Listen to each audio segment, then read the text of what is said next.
রংপুরে আমন খেতে মাজরা পোকা ও কারেন্ট পোকার আক্রমণ আর অসময়ের বৃষ্টিতে দিশেহারা কৃষক। এ নিয়ে আরো খবর জানাতে রংপুর থেকে সরাসরি যুক্ত হচ্ছেন সহকর্মী রেজাউল করিম মানিক আমাদেরকে বিস্তারিত জানাবেন। নাফিসা, আসলে আপনাকে যদি বলি যে রংপুর কৃষি অঞ্চলের 5টি জেলা রংপুর, কুড়িগ্রাম, লালমনিরহাট, গাইবান্ধা ও নীলফামারীতে এবার 6,20,000 হেক্টর জমিতে অর্থাৎ আমনের লক্ষ্যমাত্রা নির্ধারণ করা হয়েছিল।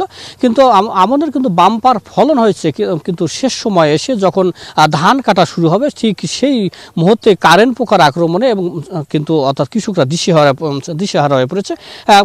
এদিকে গত কয়েকদিন থেকে কিন্তু ভারী বৃষ্টিপাতের কারণে ধানের ক্ষতি হওয়ার আশঙ্কা করছেন কৃষক। একজন কৃষকের সাথে একটু কথা বলতে চাই যে আপনারা কোনো সংখ্যায় রয়েছেন কিনা আমন আবাদ নিয়ে?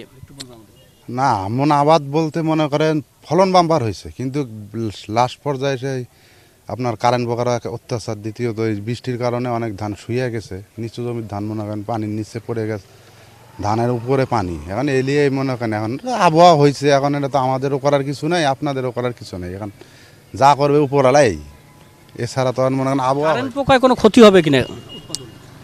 উৎপাদনে ক্ষতি বলতে আপনার ক্ষতি অনেক জনের ক্ষেত খাইছে, নষ্ট করছে।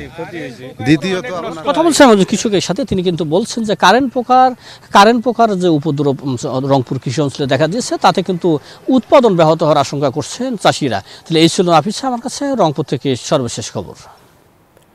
মানিক, আপনাকে ধন্যবাদ।